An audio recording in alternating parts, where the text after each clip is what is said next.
and be very efficient German. And we have Sebastiaan, we have the same hair cutter, and we like the same clothes. Sebastiaan is a partner and my second partner in Gherzi, Germany, together with Yves Bloy. And Sebastiaan is very close to Portugal. I think, Sebastiaan, you've been doing business with Portugal since 10 years, 15 years? Longer. My parents started this, so second generation, if you like. So now we know Portugal very well. I still do a lot of production in Portugal. We are, as I said, from the past, the agents of A. Sampaio. You might know them, circular knitter. Yeah. We used to have the agency for Acotex in the family agency for the gas area for many years. Long-lasting relationship, and luckily it is still lasting today. Have good contacts also with CITI and other organizations in Portugal. Yeah. No, Portugal, it's still, and I think we will probably continue as we see more and more this strategic nearshoring coming over again. Not only for the pandemic, the commercial wars, etc., that I'm sure you know quite well firsthand, and regions like Portugal that are pretty stable in that sense. I think it will become again, relevant. Not that we have lost our relevance, but obviously in the 90s and early 2000s, as you know, 80% was, offshored somehow. So it's an interesting place to be in general, also because, and to my preference, it's the safest country in the world. If we exclude islands like Iceland and Norway, New Zealand maybe. So it's a great place to live. I've lived in many big cities in the world, this is just a personal side note. But when I became a father, it was the balance of life, for family, business, everything. Obviously, if you can travel, because if you don't travel, it's tougher. It's a great place to be. Great. Are you based in Switzerland or Germany? We are based in Germany. Okay. So Sebastiaan is next to the Rhineland, the River Rhine, in the western part. And Eugenia and myself, we are based in Berlin and Chemnitz. And apologies on my lack of knowledge. I know Gherzi, but not in detail. Are you more focused on, as you were saying, Sebastiaan, the mediation of relations, so clients, suppliers, or are you more focused in the consultancy part, in the sense of, improvements of processes, both? What is the focus at the moment? As I said, we had a long history in the textile industry.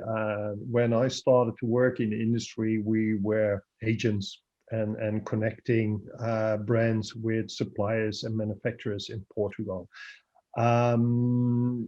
As you mentioned yourself, there was a dip when everyone went to Asia, and people didn't appreciate anymore the Portuguese industry. But what a lot of people, especially in the German and the gas area, didn't realize is what Portugal did do in the meantime. So today, I still have the family agents part is very small nowadays. So out of the history, we still do a bit of production in Portugal for a few selected clients. But my day job is most of the time consultancy, developing things on a global scale. I'm promoting Portugal since years. Unfortunately, a lot of companies just went for the margin and not for the quality.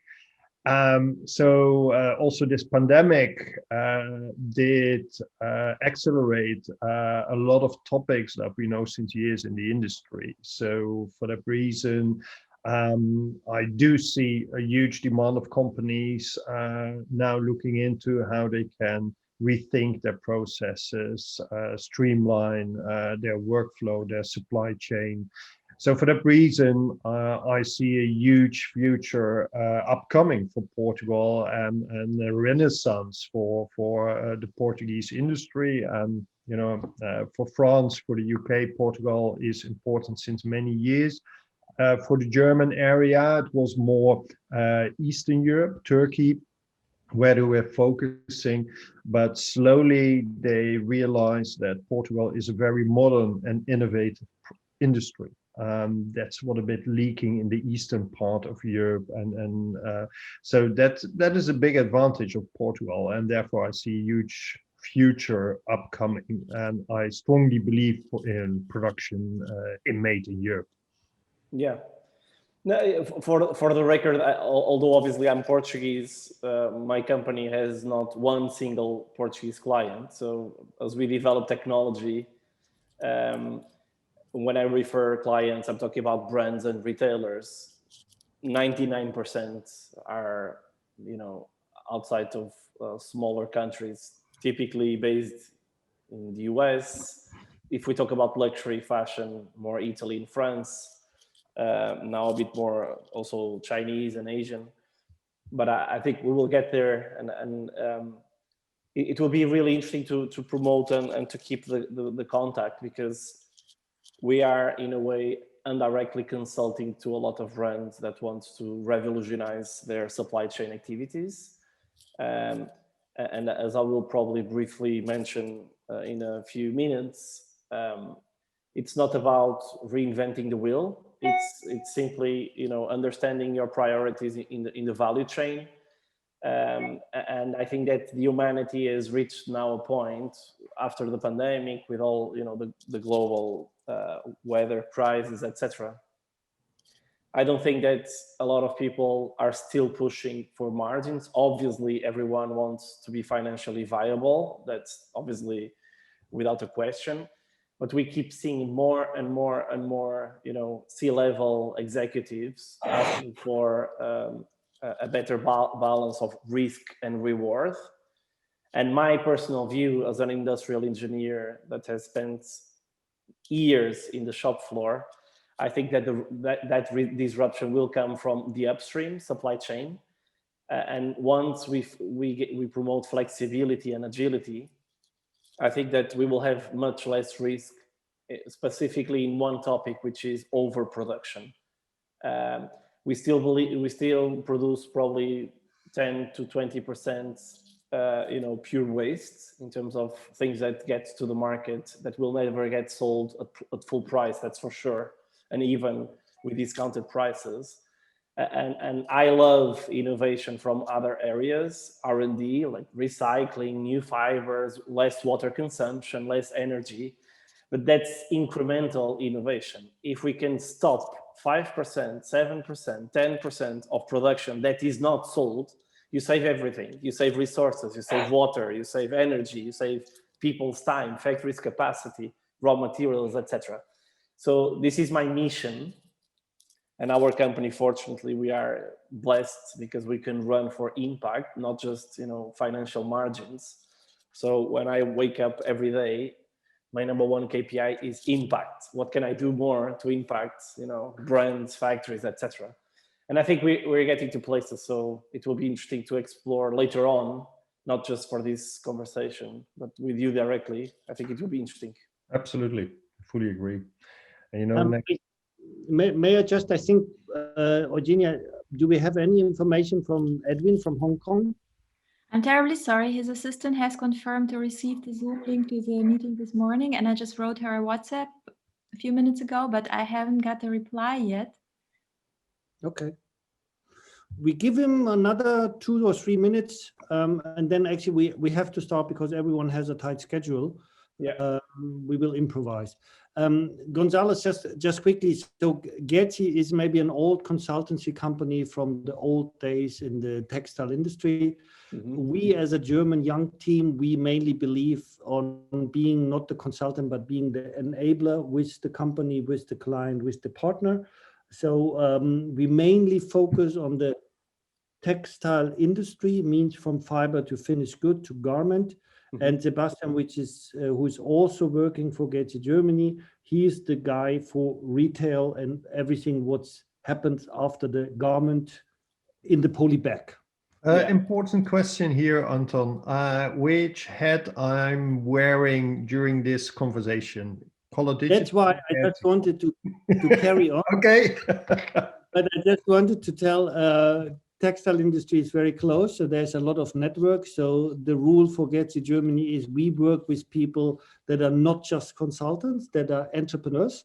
That's why Sebastiaan is also on the team Gherzi. But today he's with the head Color Digital, where he works with Color Digital, with digital, supply chain management specification in the supply chain, which perfectly fits your side. So I'm also today working together with Georgina, the Gherzi head. Besides this, I'm also a textile entrepreneur. I still believe in this industry. That's why I have some productions in Germany in textile finishing, weaving, and knitting. Still, I believe in it, but probably the same issue like you have. I think European production, Portugal even better than Europeans have, or they have a lot of options in the future if they are fast, small lots, and exactly what you're pushing with your topic, where demand and supply meets. So we are not producing anything for the bin or for the heating system of Stockholm, and H&M is burning some stuff because they're not selling it. Yeah. And you all have the questions which were coming from the organization and people from India regarding the CITI conference by this Thursday. So we will record our meeting. Eugenia, who is taking care of it, and if there's a recording session, there will be a sign that we are recording as we do in the moment. So you see it in the left corner, we are recording.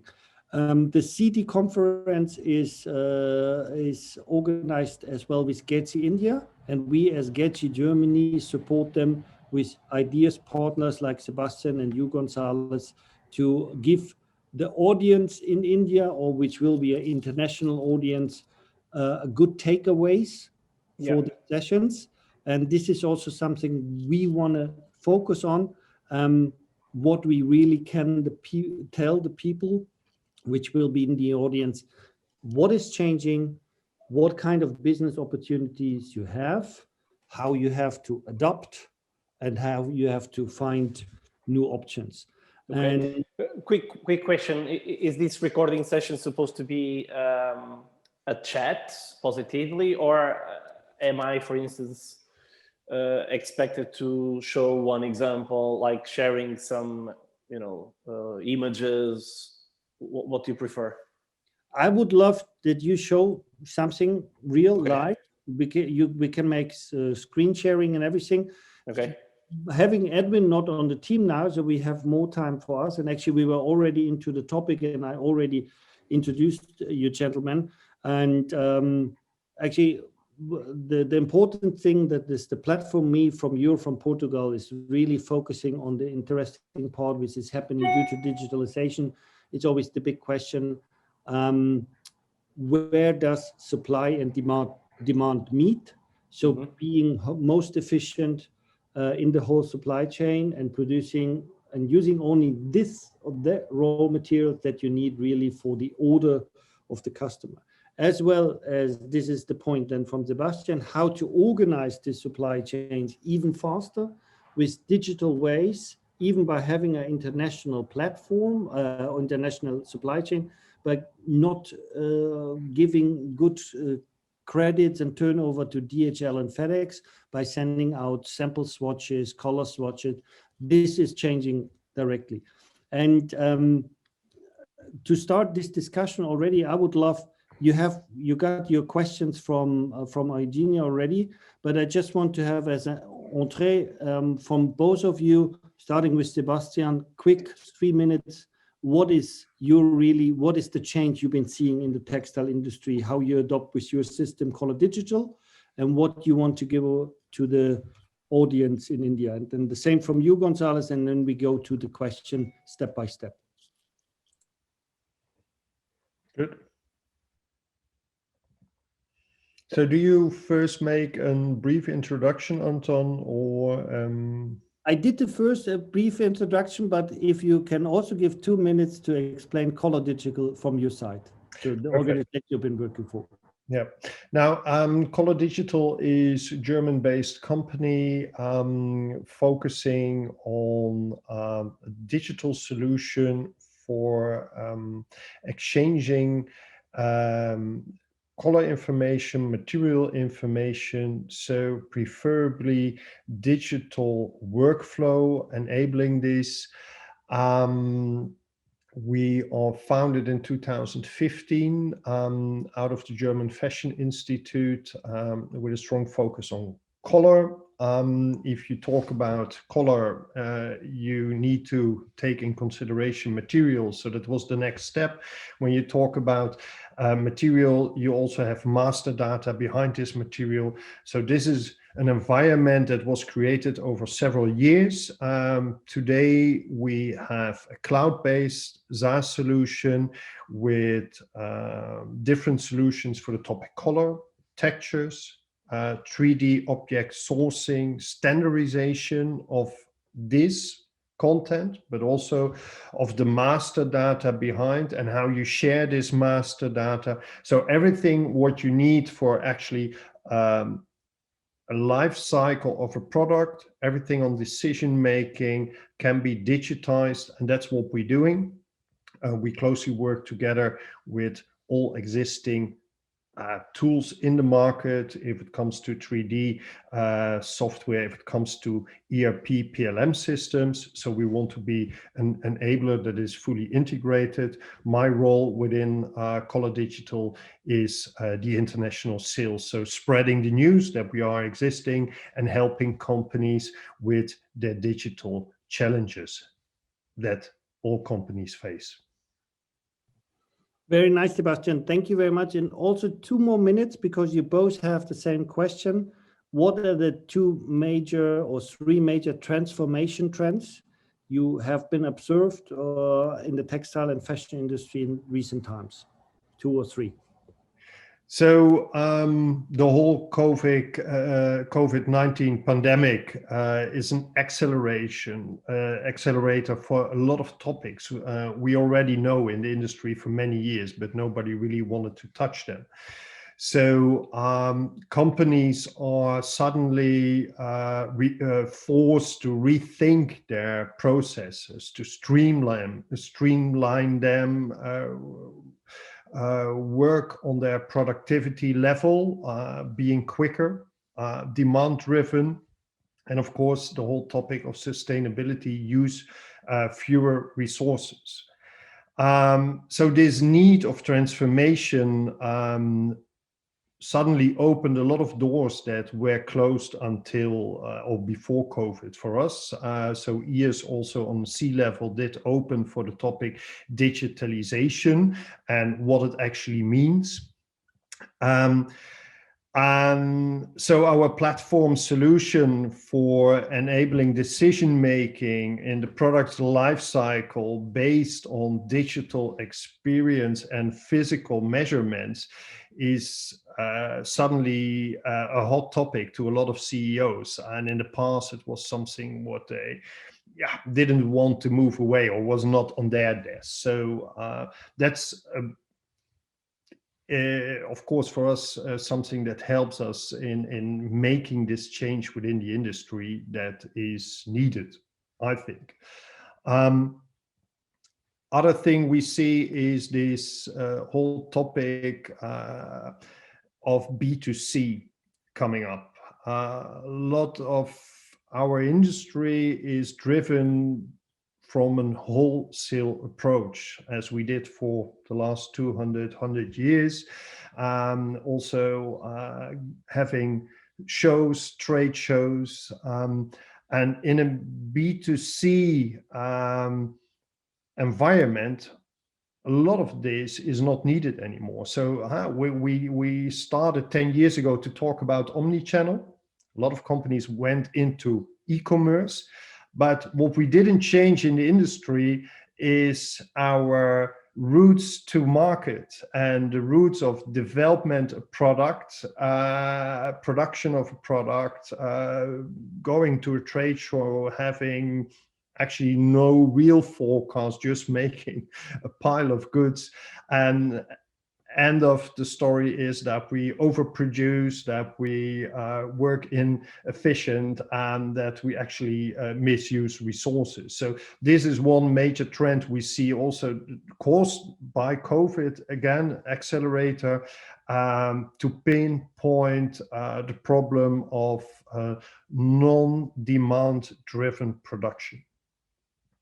So these are the two major things we experienced over the last year. Thank you very much. Perfect statement, especially roads to market. I think this is the question. Roads will change, so maybe you have to change your tires or your car, your navigation system, maybe your companions in the car. So Gonçalo, please, quick introduction, you and your platform, and then also we start with a general question, what kind of major trends do you see? Oh, Thank you so much. just quick, we have Edwin here. Hello. Hi, sorry. You know, the organizer also called a meeting right on the same time. I'm sorry, that's why I missed. I thought I was at the other meeting. So my apologies. Thank you very much, Edwin. Just to jump into the topic, because the tight schedule, everyone is in a tight frame. We have Sebastiaan here from Color Digital from Germany. We have Gonçalo here from PlatformE from Portugal. We have Edwin here from the Textile Research Institute from Hong Kong. We have Eugenia here, which is the head admin assistant for Gherzi Germany, and myself. And Edwin, we are already in the topic with a quick introduction of each panelist, and then the general question, what kind of 2 or 3 mega trends you see which are approaching the industry. Sebastiaan already finished. We are already in the recording mood, so you can everything, you can watch it later, but I would, hopefully it's not unpolite, but I would continue with Gonçalo now. Please, my apologies, please. Okay, so thank you so much for having me, first of all, and it's great to meet you all, and I hope you know, the thousands of people that will be attending this. So my name is Gonçalo Cruz. I'm the CEO and one of the founders of PlatformE, and PlatformE was born with this very important mission: how do we drastically reduce overproduction?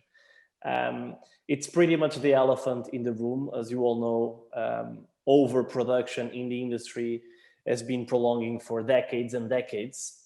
And somehow, with incredible technology being developed for so many industries, it's strange why fashion and textiles and apparel industry in general have not adopted at large, at scale, sophisticated technologies and processes to minimize all of this. So PlatformE was born with that mission, and we do essentially 3 things.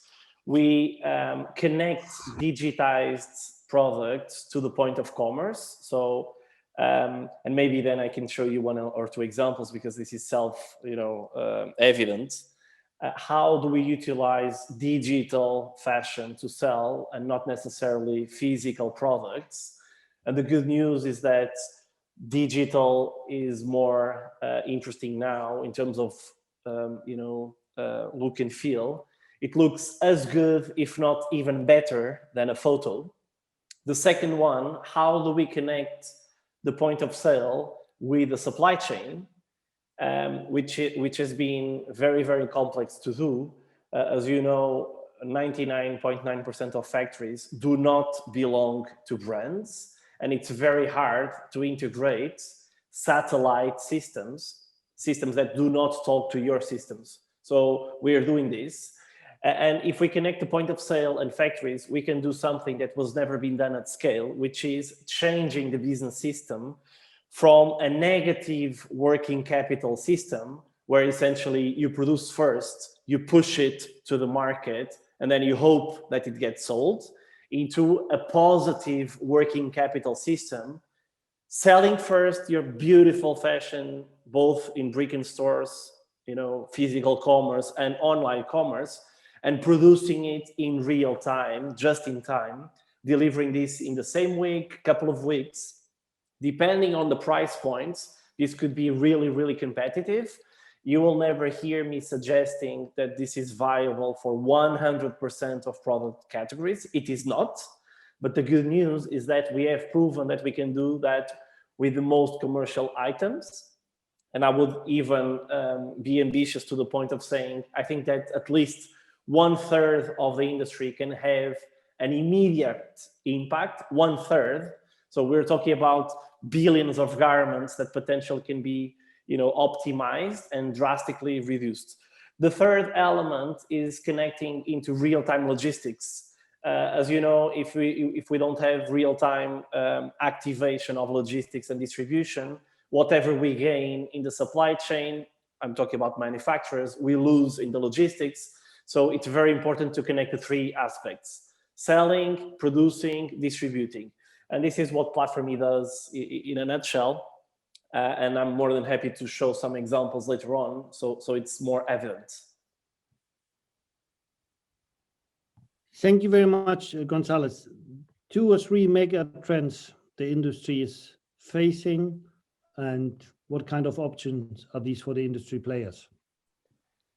Yeah, I think it's cliche. Everyone is talking about it right now, but I think we are now getting practical. Climate change and sustainability has been an abstract topic, I would say, for the last 3 to 5 years, and now it's getting practical. So for the first time ever, I'm not sure if you've seen big central banks like in the US, in Europe, etc., are now accepting debt bonds, sustainability debt bonds, that essentially make commitments for the first time ever objective. So for the first time now, brands, retailers, and suppliers are now saying, look, if we don't reduce the consumption of water, if we don't reduce the consumption and generation of CO2, if we don't augment the renewables energy, etc., then we get penalized. So the sustainability aspect, it's crucial now. And I think that also, again, because of COVID, we will be seeing more and more disruptive processes. Obviously, we are seeing a lot of innovation in retail and in recycling, of materials that have far less consumption of energy, water, etc. But to be completely honest, I would put my bets on redefinition of priorities for the supply chain. I think that for the first time in the last decades, we should starting not on squeezing margins and getting to Olympic minimums of costs on the supply chain. This has been the #1 KPI in the industry for many, many years. I would argue decades. Get me the lowest cost. Get me the lowest cost. And it is not viable. The #1 KPI now should be get me the lowest risk. Get me the lowest risk. So how can we balance risk and reward, making this financially viable for all the stakeholders, brands, suppliers, and obviously retailers? So no one wants to lose money, that's for sure, but no one wants to be generating waste. We need to reduce, the waste levels, and here I'm talking about finished goods essentially. So we need to reduce overproduction, and if we need to pay a premium to suppliers, so the risk is less evident, this is now a major trend. I would focus on this #1. Thank you very much, gentlemen, Sebastiaan and Gonçalo. That's a perfect going now to Edwin, to Hong Kong, who is the head of the HKRITA Institute in Hong Kong. He's a textile institute, a service provider, a research institute. Edwin is, let's say, a black belt in supply chain. And as Sebastiaan and Gonçalo already touched this topic regarding digitalization, I think, Edwin, is the best way for you to introduce yourself. And please also then touch on the 2 topics. What are the 2 major trends with digitalization, new business model that will change our industry, that are already changing our industry? Edwin, well, thank you. Yes, thank you. Again, my apologies for being late. Especially with a German host. I think that is an unforgivable sin. The Research Institute for Textile and Apparel is a not-for-profit applied research center that is funded by the Innovation and Technology Fund, which is a pool of money, public money, that's been set aside to do research for the textile, apparel, and fashion industry. And for the last 8 or 9 years, we have been focusing on a couple of major key issues that our stakeholders have said are most important for them. And since we exist in the manufacturing economies, you will notice that some of these focus much more on the way things are produced. And so the three big themes that we have been doing research against are first and foremost sustainability, and that is something that we started like 8 years ago, before there was a real word for it.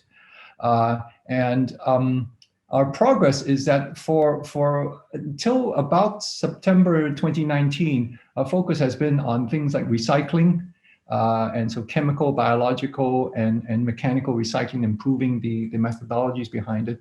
But since the end of 19, we have been shifting our focus to what we call the shifting from doing less bad things to focusing on more good things. So carbon neutrality, looking at new ways of new models of business, so that we actually are not only a non-contributor to the sustainability issues, environmental, social, and what have you, but we are also creating new products and businesses that are positive, so carbon negative types of products.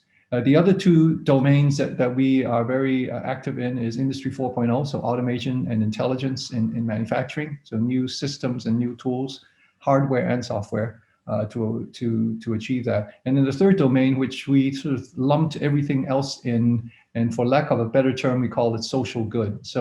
So the recognition that we are all living longer and society is changing, and we are all staying active a lot longer. So how do we have products and materials that support these new types of lifestyle? So elderly care, self-cleaning, self-sterilizing materials, high performance materials, and materials that people find useful in a new way they live. And so for 2020, obviously that major focus was on antiviral, antibacterial materials, and also effective barriers and filtration systems, and for PPEs and face masks and things like that. So that's a little bit about what we do and what we spend time on. The way I look at the digital supply chain, if you will, and digitization, is that there are essentially three supply chains, right? There is a physical supply chain, there is a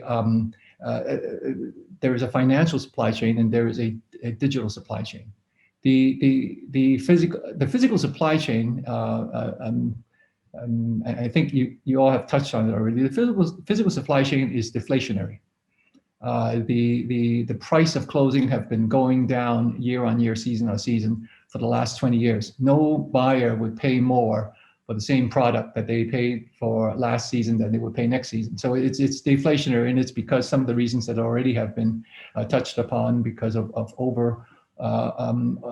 there's oversupply, and chasing a consumption. There are always new third world countries that can produce it for cheaper, and so you see this deflationary issue in that physical supply chain. The financial supply chain is basically free, because effective interest rate is zero. So that's why buyers expect the financial risk and the financial costs to be borne by their manufacturers. And so basically, you can't generate a lot, you can't make money in the financial supply chain, but in effect today, manufacturers are financing the inventory of their customers, because payment terms are 30 days, 60 days, 90 days after shipment. So they are already operating in that financial supply chain, but not making any money with it. The data supply chain, and again, that's a point that has already been pointed out, is the most profitable, and is I would say it is where all the opportunities lie.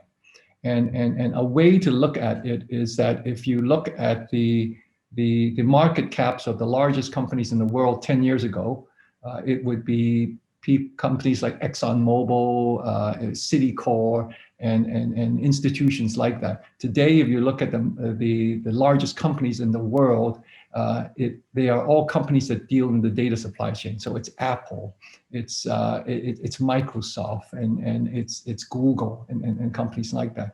So the data supply chain is where all the opportunities are to get more accuracy, to produce to demand rather than produce in the hopes of something will happen to the product. And it actually, by working and spending time in that supply chain, I think there's lots of opportunities to solve a lot of the challenges, opportunities that exist in our supply chains today, which is oversupply, wrong supply, and mispricing of goods and services.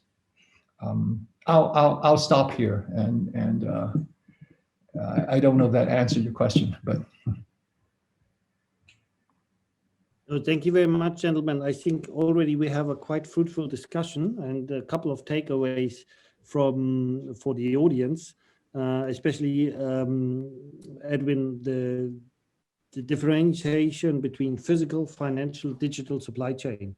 This is something very important for a textile engineer to understand. There is not just the physical supply chain of fiber, yarn, fabric, garment. There's also some financing, this is clear, but there's a digital one that can be a business model on its own. This is very, very good. Sebastiaan, getting back to you, if you don't mind. First question for you in our panel is, highlight short in a couple of sentences the USP of Color Digital for, as Edwin said, the digital supply chain, and as well focusing, Gonçalo, where supply and demand meet. Yep. Okay. So I think the unique selling point of Color Digital is firstly that it's a cloud-based SaaS product, so software as a service. So we are scalable, and there is no limitation at scaling. The cloud we provide to brands or to manufacturers, all these clouds can connect. So we have a platform on which you can exchange color standards, where you can do entire digital lab dipping, you can create digital fabrics, you can exchange digital fabric, and all information needed to reprocess the product. So we hear a lot about digital development, 3D design, but if I cannot use that, what I created in a digital form, in our analog supply chain, because as you just mentioned, Anton, we have fiber involved, we have a spinner involved, we have yarns, we have fabrics, actually products. So we create two different universes. One universe is the digital, and we all want to touch it because we believe there is the future, and as Edwin said, there we can make money, but still we make analog products. Of course, our first approaches of digital fashion, and we don't need to wear it anymore, but that's future talks and a niche market. Main market is still that people want to dress up, people want to wear clothing, need to wear clothing to protect ourselves against the environment. So for that reason, it's very important that everything we create digital, we need to transform and to be able to use in the analog supply chain we still face. And of course, we already developing the bridges to the industry 4.0, to robotization, to lot 1, but also to do this, to go to industry 4.0, you need to have this transformation from generating digital information, finding a standard that you can communicate this equally, and everyone, it doesn't matter if I'm based in Hong Kong, if I'm in Germany, when we look onto the screen, we look at the color, we look at the fabric, we work in a calibrated environment so that everyone is seeing exactly the same, and that you know that if you make a digital decision,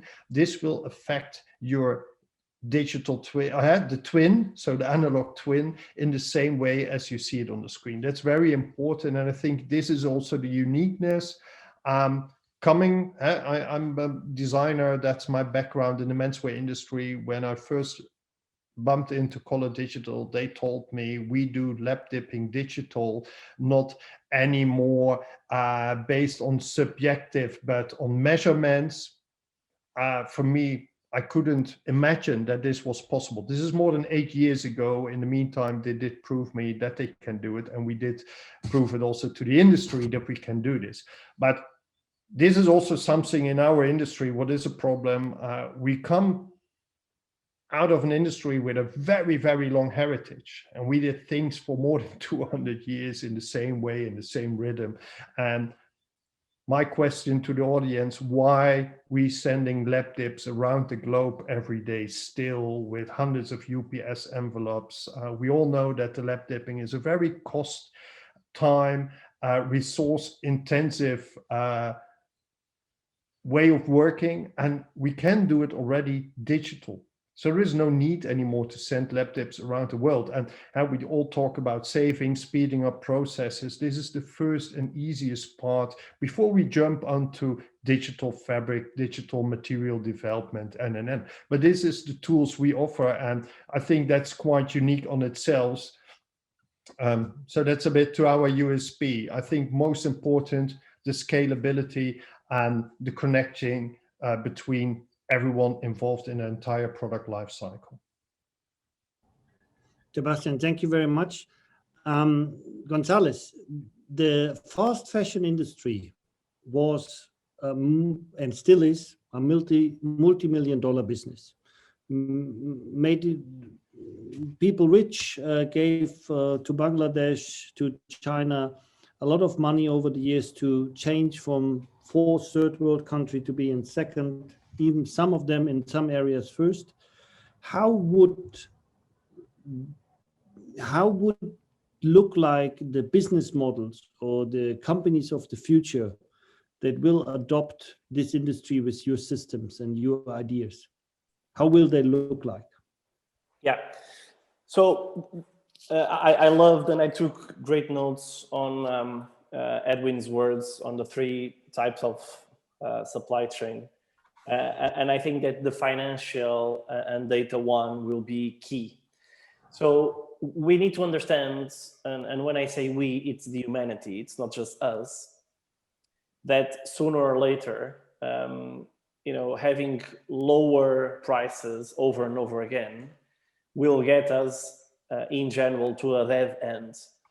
And no one is against of growing economies and growing industries. And by the way, improving the systems, it's not contrary to growth. We need to establish ourselves standards, principles of growing with viable systems and sustainable and more socially balanced models. One of the most relevant ones is the risk and reward of a supply chain that is based on the finished good versus components. Let me give this very, very brief example. If a specific brand wants to have 100,000 products, what would be the risk of committing to having all the components in terms of raw materials in-house, so the factories can start operating and producing whenever they are able to, and launching to the market not 100,000 pieces at once, but launching 10,000 pieces, so breaking in bulks of 10 to the market. What would be the pros and cons in terms of logistics, in terms of high prices versus low risk, etc. And this balance needs to be made on a case by case in all the situations. And I can give you the answer.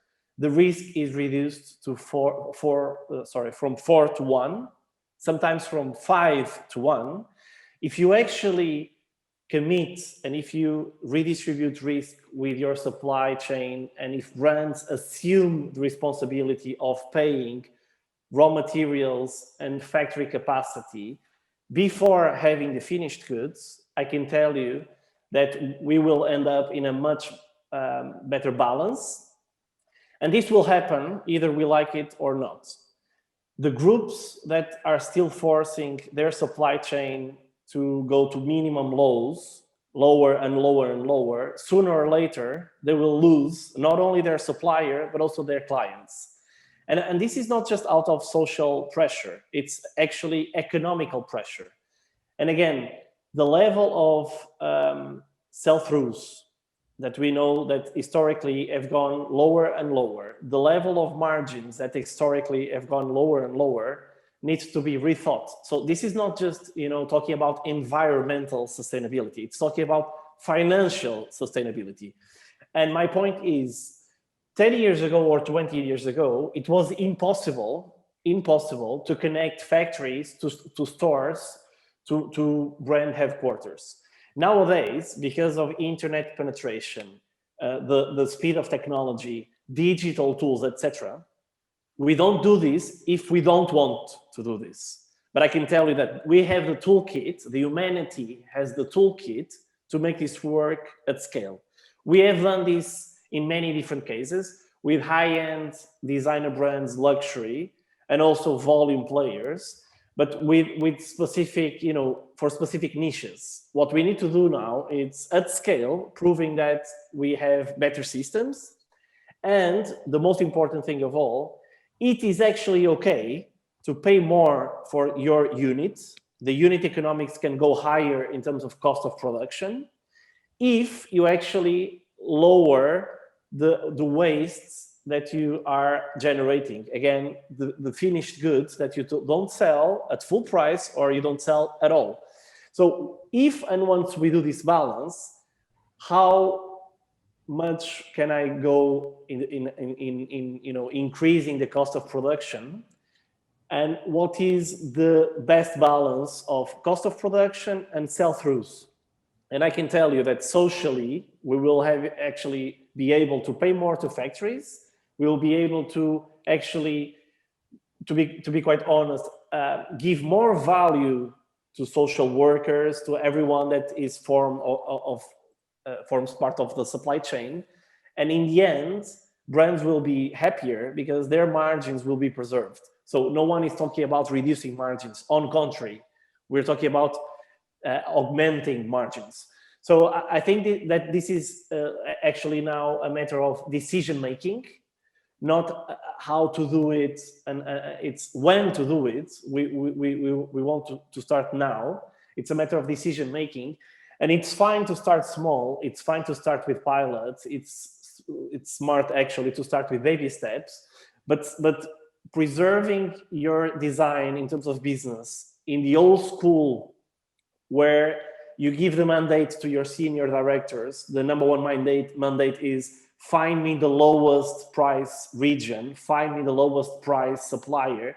That will not work any longer.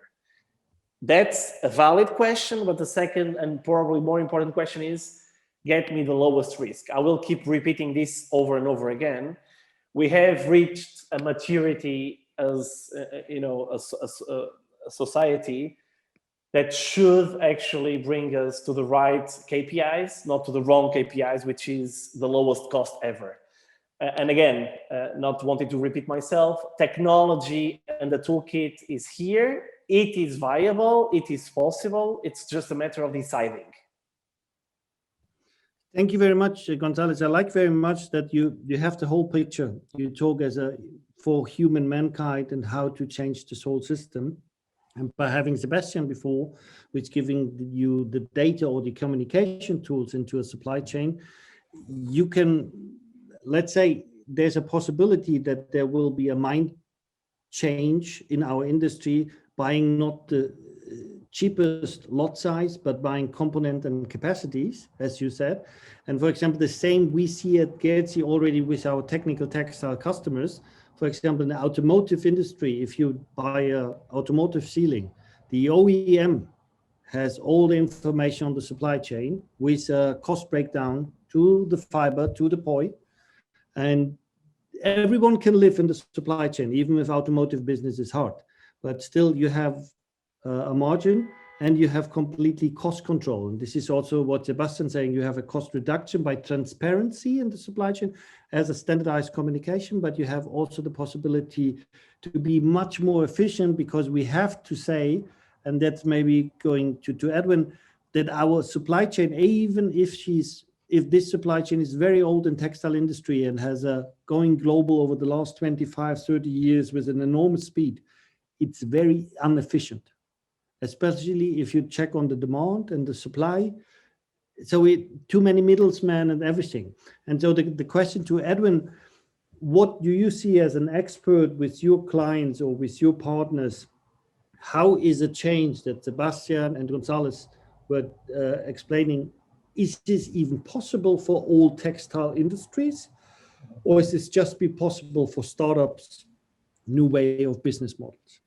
Yeah, it's a very general question, sorry. Yeah. I think this is I think this is certainly amongst us, and I'm sure in people in attendance, in alignment and agreement with everything that's been said so far. The problem is that this is like all of us mice talking together and say, it's a really good idea to put a bell on the cats. But the question is, how do you do it, right? I mean, that's the challenge. And I think first of all, a couple of brutal realities, right? One, it is very hard for-profit companies to act out of the goodness of their heart. We have to build solid business models that make sense. And so we have to really look at what is a viable alternative. And I think secondly, it's the challenge is not strategic, the challenge is tactic. Because I think there is general agreement that the direction that we want to head is this way. It's more sustainable, more responsible, and that we would do a better job with the environment and for compliance and for all the other issues. The problem is that there is a group in the middle, the people who execute, who their reward system hasn't changed. They are still rewarded for the wrong things, right? So they will continue to behave the way they have been behaving because that is how they're being rewarded. I think the other thing that we have to think about, and this is something you said already earlier, that we are a very traditional business, and we have this wrong view of our business, and fundamentally. The challenge for us is to stop thinking of our industry as an art and begin to think of our industry as a science. And this is where data scientists and engineers and supply chain people come in and begin to reshape the way we are looking at business. And fundamentally today we have a group that, we're training people, our students with the wrong skill set, right? We're still trying to figure out who the next Coco Chanel is. Whereas what we're really looking for are people who can engineer this mess a little bit better. And then secondly, we have to, we have to educate people better, and then secondly, I think we have to relook at compensation, and thirdly, and this is the hard part, the first recognition and the tough recognition here is that the way we look at demand is wrong, and the reason why I say that is if you look at how buyers make purchasing decisions today. It is all based on regression analysis. What am I going to buy next season? Well, first I look at what sold last season, and then I make this regression analysis, and then I do demand forecasting based on it. The problem is that model is more and more inaccurate, to the point today that we might as well do it on a random basis, because it's about the same level of accuracy as random. This is by the end, you can look at it by the rate of increase in the end of season off-price selling that we have to do. Fundamentally, what is wrong? Why is that phenomenon there? Well, one is of course there are all these the ways trends appear has fundamentally changed. We still imagine our business to be a very much a top-down driven business, and then this was what it was once upon a time. Coco Chanel determined what is beautiful, and she designed it, and people bought it. Because she was the opinion leader for the industry. Today, our marketplace is bottom up. It's not top down. And the bottom up is that there are all these social, young people get all their information from their social network. And all the social network has this very, they determine what the trends and what the fads are. And yet we're not paying attention to those at all. So first of all, there needs to be a system change that looks for clues in terms of demand, not from regression, but from looking at the future, looking what people are talking about, and figuring out where the opinions are going, and making products that are in harmony with the way people are going and thinking, with the lifestyles changes that are going on. I think I'll finally say one thing about the huge fallacy of our system, of the way we do business, and the huge fallacy is this: nobody would pay for a 10-year-old cell phone because it's obsolete technology. And today, when we go buy a T-shirt, it's the same T-shirt that was made 10 years ago. We have not paid attention to how our consumers have changed, the lifestyle needs that they have, and what the expectations are from the apparel that they wear. This is the heaviest, most expensive, dumb system we carry around every day with us. I mean, all of the systems that we use are multifunction, multi-purpose. This informs me. This keeps me out of danger. This keeps me connected with the world. This takes care of me. I have to take care of this. When it gets dirty, I have to clean it. When it gets warm, I have to take it off. It's a passive system. Then why would we expect our consumers to pay more for the same thing next season after season when the rest of our life has progressed? So I think we are not only traditional, but we are obsolete, and we just haven't dealt with that, and we have to figure out a new purpose and a new reason for consumers to buy. So it's all in our control, and we just haven't done a good job of it. I'll stop there. Edwin, thank you very much. I like the comparison shirt and iPhone or cell phone. This is, we always have to look out of our industry, how this industry changed, how they changed the approach to the customer and everything. And sorry, as a German, I have to watch the time. Still, I want you to one round. Please comment each other, but Eugenia and I have to be very sharp. Everyone gets 3 more minutes. And the takeaway for the audience also must be, because from a Gherzi survey, we see a lot of new labels coming up, new brands being developed by Kickstarter, being funded, whatever, Gymshark, Dax Mayan, whatever you name them.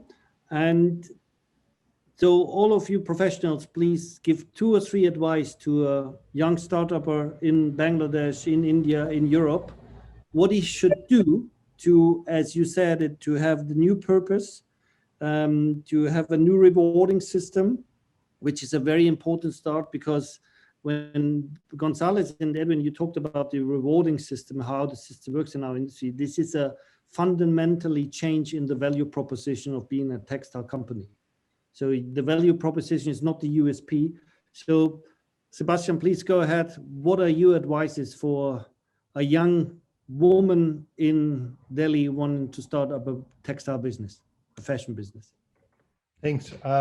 Edwin, I admire really most of the things you're saying because it's coming from the heart, and you know, we all love this industry, but it really needs to change. And I think the change is there, especially in these SMEs, in these startups. They have not the burden and the ballast of these huge organizations behind them, and they have the opportunity to make this change. I think important for them is to look for your niche market, your target group. Understand your target group and start approaching your target group maybe with a digital twin. Bypass trade shows, agents, wholesalers. Think demand driven. So listen to your niche, get feedback from your consumers, use the possibility of B2C, and listening to your end consumers will enable you to manufacture garments that do meet their expectations and their needs. Because Gonçalo and Edwin did state the same. We are in this industry manufacturing goods, then need to invest on marketing and advertisement to tell the end consumer that they want to have this good, even if they don't want to have it. And if they don't want to have it, we dump it, or it's going to sell and it's ruining the margin. So I think we should much more think demand driven and listen to our audience, to our end consumers, and manufacture goods that address their needs. Yeah, on my end, I would probably suggest 2 or 3 things. First, probably the most relevant of all, find a partner within the supply chain, manufacturing area. And the word is partner. You shouldn't see this person, this institution, as a dependent vendor, someone that has the lower negotiation power. See definitely the chain as partners with a lot of value that you want to nurture, that you want to care, and it should be definitely a win-win situation. If you don't find a flexible partner, a solid supply chain partner, sooner or later you will fight for price, and once you see yourself fighting for price, you're in a dangerous place. This is in the upstream part. In the front end, in the commerce part, I would reiterate what we've been saying here. Do not do physical trade shows and physical samples.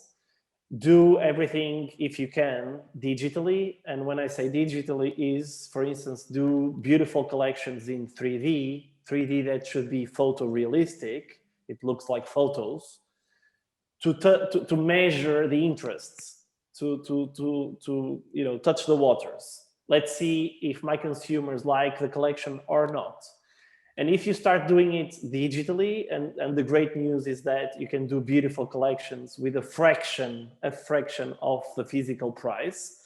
Nowadays, the technology has been democratized to a point where to do a beautiful shirt in 3D, you will spend maybe $20, $15, which is lower than a physical shirt. And for sure, lower than a physical shirt with a physical photo shoot, with a physical model, with physical hairdressers, makeup artists, whatnot. So it's much lower. It is a fraction of price to do a digital lookbook, a digital editorial catalog. And with that, you can approach your market. And if you connect the 2 ends, digital catalogs and connection to the market, and partners in the supply chain, not dependent vendors, partners, then you should be in a good place to start your business. Yeah, I think you guys made all the points that I was thinking about. I think a couple of thoughts. First of all, I think we need on the manufacturer end of the supply chain, they need to move into a service business. So Sebastiaan talked about SaaS. I think we also need to look at what is the service that you provide, which could be not only the manufacturing of the goods, but the movement of the goods, the warehousing, the distribution, getting goods to the customers, getting the right goods to the customers at the right time, and providing a service that gives the particular market supply chain that you're in the agility, the accuracy, and the sustainability to be a competitive part of the business. And this idea, last time, Anton, we talked about this, that we have to think about our entire ecosystem, right? We need to think about what roles each of the players in our end-to-end supply chain play, and how we can keep everybody healthy. I would also say that the only reason why we should be in business is if we have some sort of a world-class niche that we're in, or we are very, very big. Scale is still important. But if we aren't the world's biggest, then what is it that we are world-class at? What is the value proposition that we bring to the marketplace that is useful and valuable to the consumer? I think finally, the question we continually have to ask ourselves, which regardless of where we are in the supply chain, is that what role are we playing? What role do we find ourselves playing? And in my mind, there's only three roles that we can play in any supply chain.